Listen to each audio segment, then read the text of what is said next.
हरे कृष्णा, राधे राधे। आप सभी का आपके अपने चैनल प्रभु कथा भजन में हार्दिक स्वागत है। आज इस वीडियो में मैं आप सभी को वैशाख महात्म का 9वां अध्याय सुनाऊंगी। अन्न दान न करने की कथा सुनकर मिथिलेश ने पूछा कि हे ब्राह्मण, इक्ष्वाकु वंश के राजा ने जल और अन्न का दान नहीं किया, इसी से वह चातक और छिपकली की योनि में आए।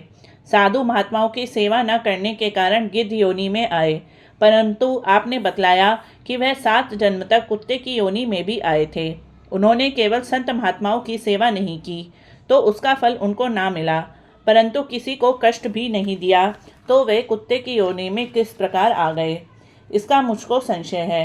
कृपा करके आप मेरी शंका का समाधान करिए। राजा के ऐसे प्रश्न सुनकर महायशस्वी श्रुतिदेव ने कहा, तुम धन्य हो जो तुमने ऐसा धार्मिक प्रश्न किया। सो मैं अब तुम्हारे संशय का समाधान करता हूँ। यह वार्ता शिवजी ने कैलाश पर्वत पर माता पार्वती जी से कही थी।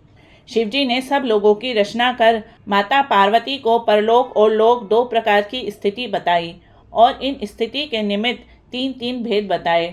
जल सेवा, अन्न सेवा और औषधि सेवा, यह तीनों इस लोक की स्थिति के हेतु हैं, तथा साधु सेवा, विष्णु पूजा और धर्म, यह तीनों पारलौकिक स्थिति के हेतु हैं। जैसे एक कर्म करने से धन संपत्ति आदि प्राप्त होती है, वैसे ही पारलौकिक क्रियाएं कभी कभी दुख का कारण भी होती हैं। जैसे एक पुराना इतिहास कहता हूँ। एक समय दक्ष प्रजापति महादेव जी को यज्ञ में बुलाने के लिए कैलाश पर गए। तब उनको आए देखकर महादेव जी खड़े नहीं हुए, क्योंकि शिवजी ने सोचा कि मैं सनातन हूँ और ये सब देवता यज्ञ में भाग लेने वाले सेवक के समान हैं। इसलिए स्वामी का सेवक के आने पर, पति का पत्नी के आने पर और गुरु का शिष्य के आने पर उठना आवश्यक नहीं है। यही सब शास्त्रों का मत है। जिसमें बल, दान, तप और शांति अधिक रहता है, वही गुरु है। जो स्वामी स्वयं अपने सेवकों के लिए उठते हैं, उनकी आयु, धन और यश तत्काल नष्ट हो जाते हैं। ऐसा विचार कर दक्ष प्रजापति की भलाई के लिए वे नहीं उठे। यह देखकर दक्ष प्रजापति को अत्यंत क्रोध आ गया और उनके सामने ही उनकी निंदा करने लगे कि देखो, इस दरिद्री को बड़ा ही अहंकार हो गया है। इसका धन केवल एक बूढ़ा बैल है, जिस पर केवल चर्म ही रह गया है। ये कपाल की हड्डी धारण करता है। पाखंडी, अहंकारी, महा अपवित्र, किसी का भी शुभ कार्य न करने वाला, दरिद्रता के मारे शीत से दुखित, हाथी चर्म ओढ़ने वाला, शमशान जिसका घर है, सर्प जिसके आभूषण है, न इसमें धीरज है न ज्ञान, भस्मासुर के डर के मारे दूर भाग गया। भूत प्रेत आदि इसके संग है, इसके कुल का कुछ पता नहीं है। दुरात्मा नारद ने ब्रह्मा से इसकी बड़ाई की, जिससे मैंने अपनी कन्या सती का विवाह इसके साथ कर दिया। जैसे कुमार का घड़ा चांडाल के घर पहुंचने से किसी का नहीं रहता, वैसे ही मेरी कन्या का अब मुझसे कोई प्रयोजन नहीं है। इस प्रकार दक्ष प्रजापति भगवान शिव शंकर और माता सती को यज्ञ का निमंत्रण न देकर और कुवाक्य कहकर वहां से चले गए और यज्ञ स्थान में ऋत्विक और मुनियों को साथ लेकर विधि पूर्वक यज्ञ करने लगे। इस यज्ञ में ब्रह्मा और विष्णु जी भी नहीं आए, परंतु सिद्ध, चारण, गंधर्व, यज्ञ, राक्षस, किन्नर और सब देवता यज्ञ में आए।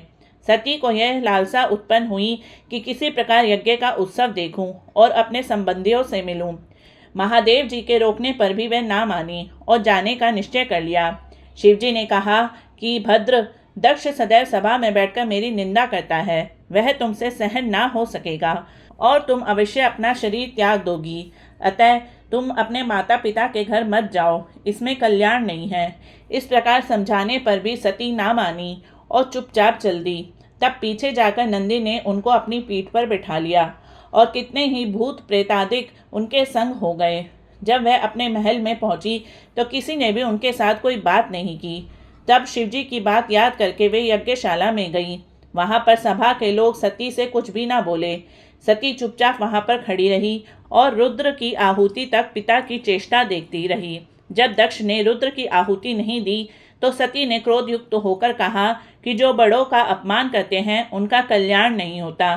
तुमने सारे जगत के रचयिता अविनाशी रुद्र की आहुति नहीं दी। यहाँ जितने ऋषि, मुनि, महात्मा एकत्रित हुए हैं, इन्होंने तुमको सद्बुद्धि नहीं दी। ऐसा प्रतीत होता है कि विधाता तुम्हारे साथ इनके भी प्रतिकूल है। जब सती यह वचन कह रही थी तो पूषा देवता मुंह फाड़कर हंसने लगे और कर्महीन भृगु दाढ़ी और मूछ फड़काने लगे। दक्ष निंदा करने लगे। यह सब बातें देखकर सती को अत्यंत क्रोध आ गया और वह पति की निंदा सुनकर प्रायश्चित के रूप में सबके देखते देखते हवन कुंड में कूद पड़ी। सती के गिरते ही हाहाकार मच गया। शिवजी के गण भागकर शिवजी के पास आए और सारी कथा सुनाई।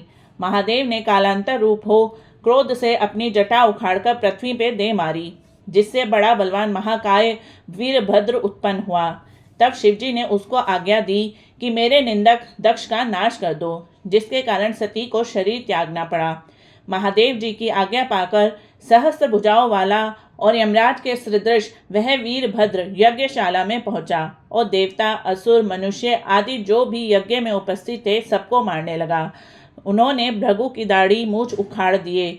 जिसने जो अंग फड़काया वीरभद्र ने उसका वही अंग उखाड़कर फेंक दिया। फिर वह दक्ष का सिर काटने लगा, किंतु गुरु शुक्राचार्य मंत्र बल से उसकी रक्षा कर रहे थे, इसलिए नहीं काट सका। तब रुद्र ने स्वयं उसका सिर काट डाला। इस प्रकार यज्ञ में आए हुए सबका संहार कर वह कैलाश को लौटे। जो मरने से बचे थे वे भागकर ब्रह्मा जी की शरण में गए। ब्रह्मा जी उनको साथ लेकर कैलाश में गए और वहां जाकर अनेक प्रकार से समझा बुझाकर शिवजी को शांत किया। फिर महादेव जी को साथ लेकर यज्ञशाला में पहुँचे। यज्ञ में जो मारे गए थे उनको जीवन का दान दिया और महादेव जी ने दक्ष के धड़ पर बकरे का सिर रख दिया। भृगु के मुख पर बकरे की दाढ़ी लगा दी। पूषा के दांत नहीं लगाए। उनसे कह दिया गया कि वह खाना पीसकर खा लिया करेंगे। इस प्रकार सबको अंग सहित किया गया और दक्ष पूर्ववत यज्ञ करने लगा। यज्ञ संपूर्ण होने पर सब देवता अपने अपने स्थान को चले गए। इति श्री वैशाख महात्म नवा अध्याय समाप्तम।